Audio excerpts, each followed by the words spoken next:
प्रियंका रजक है। मेरी माँ 15 सितंबर को जेपी हॉस्पिटल में आई थी, जिनका नाम संतोष रजक था, जो भोपाल कोऑपरेटिव सेंट्रल बैंक में जॉब करती थी। मेरी माँ को सांस लेने में तकलीफ़ थी, तो डॉक्टरों ने उन्हें आईसीयू में भर्ती कर दिया। जिसके बाद लगातार मैं जिस दिन से यहाँ पर आई हूँ, मेरी माँ की किसी तरीके की कोई केयर नहीं होती थी। डॉक्टरों से अगर कहते हैं उन्हें तकलीफ़ हो रही है, जाके देख लो, ना वो लोग वार्ड में विज़िट करते थे, ना डॉक्टरों की विज़िट हो रही थी। और इन लोगों ने कोरोना पॉजिटिव बताया, जो कि अभी तक ना तो मेरे हाथ में रिपोर्ट आई, ना इन लोगों ने हम लोगों को बताया कि वाकई में ये पॉजिटिव है या नहीं है। आज मेरी माँ की डेथ हो गई है।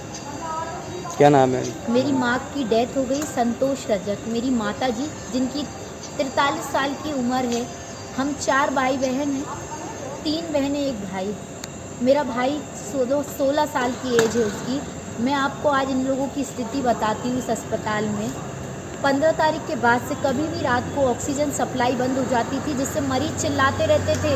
मैं यहाँ रात को मेरा भाई और मैं रुके हैं। जब हम लोग वार्ड में जाके देखते थे आवाज़ आ रही है, हम डॉक्टरों के पास जाते थे तो ये लोग स्विच ऑफ कर लेते थे। नर्सें सो जाती थी, नर्सों का, डॉक्टरों का कोई भी रिस्पॉन्स नहीं था। स्थिति ये होती थी कि दूसरे ब्लॉक से सिलेंडर हम लोग लेकर आ रहे हैं खचोड़ के। आज मेरी माँ की डेथ हो गई। इन लोगों ने जो एक प्रोटोकॉल होता है गवर्नमेंट का कि अगर पॉजिटिव केस है तो अस्पताल प्रबंधन बॉडी को पैक करके मर्चुरी ले जाता है स्ट्रेचर से खचोड़ के। मेरे चाचा और मेरे घर वाले स्ट्रेचर अकेले खचोड़ के उनके खुद ने कपड़े पहनाए और जाके मर्चुरी में रखवाया। जिम्मेदारी अस्पताल की थी। अस्पताल से बोला, अस्पताल ने एक दूसरे के ऊपर टाल दिया। अस्पताल ने हमें किट दी, अस्पताल ने हमें किट दे दी है कि आप जाके उनके कपड़े किट पहना दें उन्हें और स्ट्रेचर खुद खचोड़ के ले जाए। हमारे यहाँ का कोई भी कर्मचारी नहीं जाएगा। मैंने हाथ पैर तक जोड़े, जिसका वीडियो मेरे पास रखा हुआ है।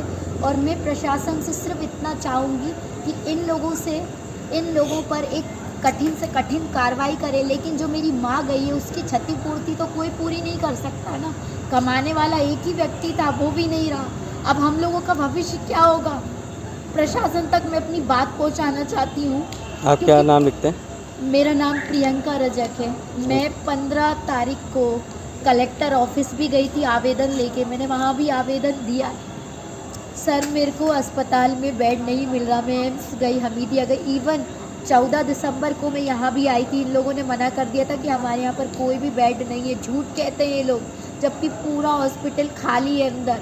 वीआईपी लोगों के लिए कि अगर कोई ऊपर से कॉल करेगा तो ये लोग मरीजों को भर्ती करते हैं। नॉर्मल आदमी अपना इलाज नहीं करवा सकता। मैं पिछले बंसल से लुट-पुट के आ चुकी हूँ। बंसल ने मुझे 8 घंटे का 50,000 रुपये का बिल थमा दिया मेरे हाथ में। उसके बाद 2 घंटे के बाद मेरे माता जी को बाहर कर दिया, कहा कि आप हॉस्पिटल में बेड का इंतज़ाम करो। 13 घंटे में अपनी माँ को प्राइवेट एम्बुलेंस में लेकर घूमती रही, लेकिन किसी भी अस्पताल ने मेरी माँ को नहीं लिया। आखिरकार एक अस्पताल मिला मुझे, पीपल्स करोद।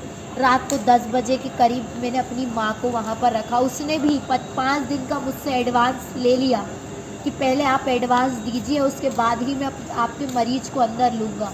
उसने ले लिया। दूसरे दिन जब मैं कलेक्टर ऑफिस गई, उनने मेरा यहाँ पर एडमिट करवाने के लिए CHMO से बात करी और मेरी माँ यहाँ पर मैं एम्बुलेंस में लेकर आई। उसके बाद भी स्थिति ये थी कि 1.5 घंटे तक वो एम्बुलेंस में बैठी रही।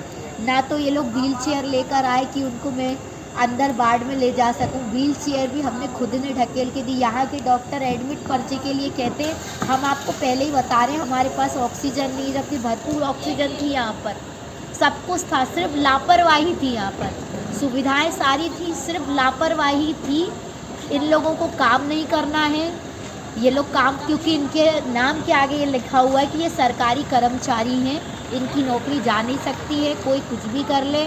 इसलिए इस तरीके की अड़ियलपन के कारण आज मेरी माँ की जान चली गई। मैं ये CM तक पहुँचाना चाहती हूँ, जिला कलेक्टर तक पहुँचाना चाहती हूँ कि आज मेरी माँ ख़त्म हो गई है। अब हम लोग कैसे अपना जीवन यापन करेंगे?